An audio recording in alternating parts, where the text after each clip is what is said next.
बिस्मिल्लाहिर्रहमानिर्रहीम। Dear students, अस्सलाम वालेकुम। आज हम पढ़ रहे हैं सुपर कंडक्टर। तो सुपर कंडक्टर एक ऐसा कंडक्टर होता है जिसकी रेजिस्टेंस और रेजिस्टिविटी दोनों ही ज़ीरो होती। तो अगर हम रेजिस्टेंस की बात करें तो हमने फार्मूला पढ़ा था R=ρL/A। भी जो रेजिस्टेंस होती है वो एक तो वायर की लंबाई, कंडक्टर की लंबाई जितनी ज़्यादा होगी रेजिस्टेंस उतनी ज़्यादा होती जाएगी। एरिया जो है वो जितना ज़्यादा होगा रेजिस्टेंस उतनी कम होगी। रो जो है वो कांस्टेंट है। ये वो रेजिस्टेंस है जो नेचर ऑफ द मटेरियल की वजह से होती है। जैसे लोहा है तो उसमें रेजिस्टेंस ज़्यादा है, कॉपर है उसमें रेजिस्टेंस जो है वो कम होती है।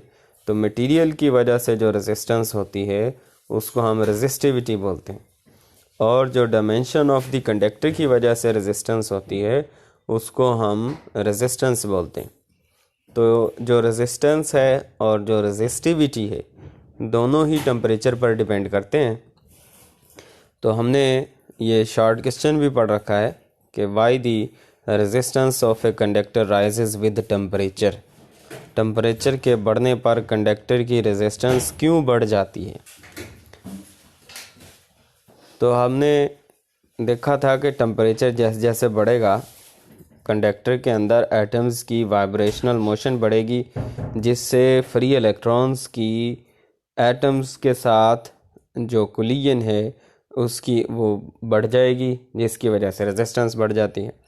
लेकिन सुपर कंडक्टर क्या है, हम रेजिस्टेंस को कम करते जाएं। हमें पता है टेम्परेचर के बढ़ाने पर रेजिस्टेंस बढ़ेगी, तो टेम्परेचर के कम होने पर रेजिस्टेंस कम होगी। तो हम टेम्परेचर को कम करते गए एक ऐसा टाइम भी आया कि टेम्परेचर इतना हमने कम कर दिया कि उसकी रेजिस्टिविटी भी ज़ीरो हो गई।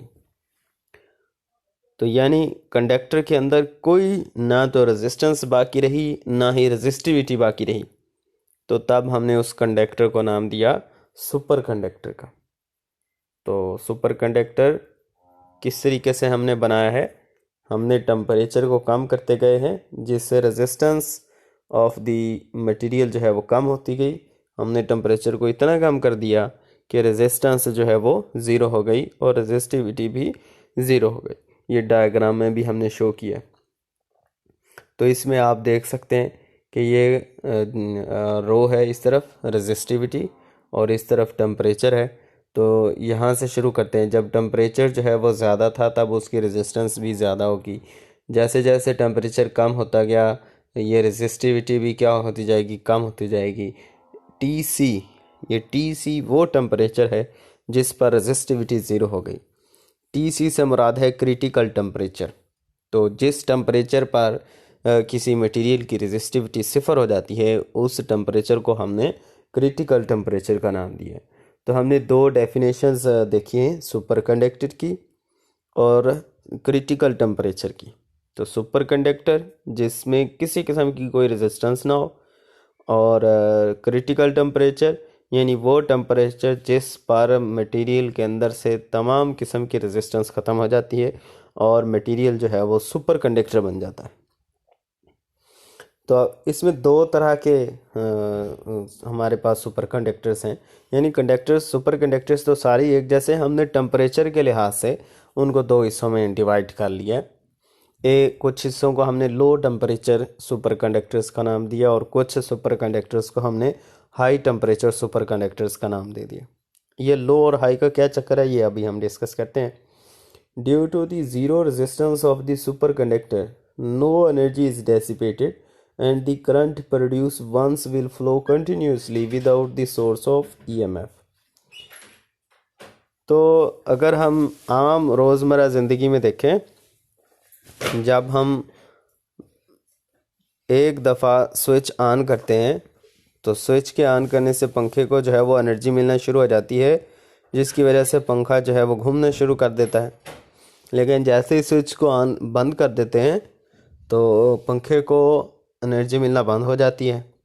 लेकिन फिर भी पंखा थोड़ी देर तक चलता रहता है, क्योंकि पंखे के अंदर जो फ्रिक्शन थी, फ्रिक्शन की वजह से वो जो एटम्स वाइब्रेट कर रहे थे कंडक्टर के, उसके साथ फ्री इलेक्ट्रॉन्स की जो वाइब्रेशनल मोशन के साथ कोलिजन थी वो भी मौजूद थी, जिसकी वजह से रेजिस्टेंस प्रोड्यूस हुई थी, जिसकी वजह से हमारी एनर्जी आहिस्ता आहिस्ता खर्च होती जाएगी और आखिरकार जो है वो एनर्जी ख़त्म हो जाएगी तो पंखा चल बंद कर देता है। जैसे हम साइकिल वाली मिसाल दें तो अगर हम साइकिल के पैडल लगाते रहें तो साइकिल चलता रहता है, लेकिन जैसे ही पैडल लगाना बंद कर देते हैं तो साइकिल आहिस्ता आहिस्ता रुक जाता है। वो आहिस्ता आहिस्ता क्यों रुकता है? क्योंकि जो पैडल लगाने से हमने उसको एनर्जी दी थी, उस एनर्जी की वजह से साइकिल चल रहा था, लेकिन जैसे ही पैडल लगाना बंद कर दिए, पहले से मौजूद एनर्जी की वजह से वो थोड़ी देर तक चलता रहता है, लेकिन रोड और टायर्स के दरमियान फ्रिक्शन की वजह से उसके पास जो एनर्जी मौजूद होती है वो आहिस्ता आहिस्ता ख़त्म होती जाती है। जैसे ही एनर्जी ख़त्म हो जाती है साइकिल चलना जो है वो बंद हो जाता है। इसी तरह पंखे की भी हमने मिसाल दी है कि जैसे ही हम स्विच को ऑन करते हैं पंखे को एनर्जी मिलती है, पंखा घूमना शुरू कर देता है, लेकिन जैसे स्विच को बंद करते हैं तो उसको पहले से मौजूद एनर्जी की वजह से या इनर्शिया की वजह से पंखा थोड़ी देर तक घूमता रहता है, लेकिन फ्रिक्शन की वजह से वो एनर्जी कुछ देर में ख़त्म हो जाती है तो पंखा रुक जाता है। लेकिन सुपर कंडक्टर में ऐसा नहीं होगा। सुपर कंडक्टर में हम एक दफ़ा बटन ऑन करेंगे और पंखे को एनर्जी मिलेगी। अगर पंखा सुपर कंडक्टर का बना हुआ है तो एक दफ़ा बटन ऑन करेंगे, पंखे को एनर्जी मिलेगी, उसके बाद बटन बंद कर दें। अब एक दफ़ा पंखे को एनर्जी दे दी, अब उस एनर्जी की वजह से पंखा जो है वो सारी ज़िंदगी जो है वो चलता रहेगा, कभी भी नहीं रुकेगा। क्यों नहीं रुकेगा? क्योंकि रुकना तो उस वक्त था जब एनर्जी खर्च होती, तो फ्रिक्शन तो है ही नहीं, रेजिस्टेंस तो है ही नहीं किसी किस्म की भी, तो एनर्जी खर्च ही नहीं हो रही। जब एनर्जी खर्च नहीं होगी तो एनर्जी उसके पास हमेशा रहेगी, जिसकी वजह से वो चलता रहेगा। तो ये है सुपर कंडक्टर। हमें ऐसा सुपर कंडक्टर चाहिए। हम अभी जो वायर्स इस्तेमाल करते हैं, बिजली के वायर्स, वो कॉपर की इस्तेमाल करते हैं, तो ये सुपर कंडक्टर नहीं है, ये कंडक्टर है। इसमें रेजिस्टेंस मौजूद होती है, रेजिस्टिविटी भी होती है। लेकिन अगर हमें कोई आम रोज़मर्रा ज़िंदगी में सस्ता और आसानी से दस्तयाब होने वाला सुपर कंडक्टर मिल जाए, जिससे हम बिजली के वायर सुपर कंडक्टर से बना दें, तो हमारे पास जो है वो एक दफ़ा उसको बिजली देने की ज़रूरत होगी उन वायर्स को, फिर बेशक हम मीटर कटवा दें, स्विच बंद कर दें, हमें दोबारा बिजली की ज़रूरत नहीं पड़ेगी, क्योंकि वही उन वायर्स में घूमती रहेगी, क्योंकि वो एनर्जी कभी खर्च ही नहीं हो रही। जब खर्च नहीं हो रही तो कभी ख़त्म ही नहीं होगी। तो ऐसा हमने सुपर कंडक्टर बनाना है। तो इसी तरह का सुपर कंडक्टर पहले भी लोगों ने बनाया है। The first super conductor was discovered in 1911 by Kamerlingh Onnes. Kamerlingh Onnes नामी एक साइंटिस्ट था जिसने 1911 के अंदर पहला सुपर कंडक्टर बनाया था। It was observed that the electrical resistance of the mercury disappears suddenly as the temperature is reduced below 4.2 Kelvin। तो कैमरलिंग ऑरेंस जो था वो मरकरी के ऊपर काम कर रहा था। उसने मरकरी का जो है ना वो टेम्परेचर कम करते गए 4.2 केल्विन टेम्परेचर पर। 4.2 केल्विन टेम्परेचर जो है वो कितना बनेगा? देखें, हमारा केल्विन को अगर सेल्सियस में चेंज करें तो ये 273, इसमें से माइनस करें 4 में से, तो ये आ जाएगा 273 में से 4 माइनस करें तो 269 आ जाएगा, -269, यानी -269 डिग्री सेल्सियस टेम्परेचर होना चाहिए, तब मरकरी आपका सुपर कंडक्टर बन जाएगा। तो हमारे पास तो सर्दियों में भी 20 या 10 डिग्री सेल्सियस के करीब टेम्परेचर होता है, हमारे पास तो माइनस में होता ही नहीं।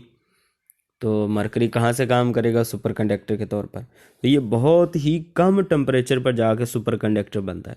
इसीलिए हमने इस कंडक्टर को क्या नाम दिया? Low temperature super conductor. कि ये जो मरकरी है ये बहुत ही कम टेम्परेचर पर सुपर कंडक्टर बनता है। तो लेकिन कुछ और मटेरियल्स भी हमने अब देखे हैं जो सुपर कंडक्टर बनते हैं, जैसे एलुमिनियम है, ये 1.18 केल्विन टेम्परेचर पर सुपर कंडक्टर बन जाता है। टिन जो है स्टेनम, ये 3.72 केल्विन टेम्परेचर पर सुपर कंडक्टर बन जाता है। लेड जो है वो 7.2 केल्विन टेम्परेचर पर सुपर कंडक्टर बन जाता है। लेकिन ये टेम्परेचर इतने कम हैं कि ये सुपर कंडक्टर्स हमारे किसी काम के नहीं हैं, क्योंकि हमारे पास नॉर्मल ज़िंदगी में इतना कम टेम्परेचर हमें मैसर नहीं है जिसको इस्तेमाल करके हम अपने सुपर कंडक्टर्स को रोज़मर्रा ज़िंदगी में इस्तेमाल कर सकें। हमें ऐसा सुपर कंडक्टर चाहिए जिसका टेम्परेचर हमारे माहौल के करीब करीब हो, यानी 50 डिग्री सेल्सियस पर कोई मटेरियल सुपर कंडक्टर बन जाए। अगर वो 50 डिग्री सेल्सियस पे काम करता है तो इसका मतलब हम अपनी बिजली की वायर जो सुपर कंडक्टर से बना दें तो हमें लोड शेडिंग का मसला ख़त्म हो जाएगा। तो लेकिन ऐसा अभी तक बना नहीं है। तो 1986 के अंदर new ceramic substance shows super conductivity even at high temperature 125 kelvin. तो हमने 1986 में 125 केल्विन टेम्परेचर पर काम करने वाला सुपर कंडक्टर बनाया। लेकिन ये अभी भी काफ़ी कम टेम्परेचर है, लेकिन उनके जो हमने पहले पढ़े उनके मुकाबले में ये हाई टेम्परेचर था। वो तो सिर्फ 4, 1, 2, 7 केल्विन पे थे, ये 125 केल्विन पे सुपर कंडक्टर बनता है सब्सटेंस, इसलिए हमने इसको हाई टेम्परेचर सुपर कंडक्टर्स में रखा हुआ है। मज़ीद भी हमने सुपर कंडक्टर्स बनाए हैं with a critical temperature above 77 K the boiling point of the liquid nitrogen. 77 kelvin temperature जो है वो बॉइलिंग पॉइंट है लिक्विड नाइट्रोजन का। जिन are called high temperature super conductors, यानी जिन सुपर कंडक्टर्स का क्रिटिकल टेम्परेचर 77 केल्विन से अबव होगा उसको हमने हाई टेम्परेचर सुपर कंडक्टर्स में रखा हुआ है, और जिनका टेम्परेचर 77 केल्विन से कम होगा उसको हमने लो टेम्परेचर सुपर कंडक्टर्स में रखा हुआ है। जो सबसे नज़दीक यानी रीसेंट टाइम में जो सबसे ज़्यादा टेम्परेचर वाला हमने सुपर कंडक्टर बनाया हुआ है वो है यूट्रियम बेरियम कॉपर ऑक्साइड, जिसका फार्मूला है YbA2Cu3O7। ये कितने डिग्री सेल्सियस पर केल्विन पर हमारे पास सुपर कंडक्टर बनता है? 163 केल्विन पर या 110 डिग्री सेंटीग्रेड पर। तो हम 110 डिग्री सेंटीग्रेड पे आ गए। ये इतना टेम्परेचर बन रहा है इसका, -110 डिग्री सेंटीग्रेड। तो हमें कहाँ तक लेकर आना है? -110 नहीं चाहिए हमें, कोई 30, 40, 50, क्योंकि हमारा टेम्परेचर इतना ही रहता है। गर्मियों में 20, 10 से ले लें, 10 से ऊपर ले लें, 10 से लेकर गर्मियों में 50 डिग्री सेल्सियस तक चला जाता है। यानी 1 डिग्री सेल्सियस से 50 डिग्री सेल्सियस तक जो कंडक्टर इस टेम्परेचर पर सुपर कंडक्टर बने, हमें उस मटेरियल की तलाश है, क्योंकि उसको फिर हम इस्तेमाल कर सकते हैं। उससे फिर हम अपनी वायर्स बनाएंगे, पंखे बनाएंगे, मोटरें बनाएंगे। उनमें फिर एक दफ़ा हम बिजली जो है वो इंस्टॉल करेंगे, एनर्जी उसको हम देंगे।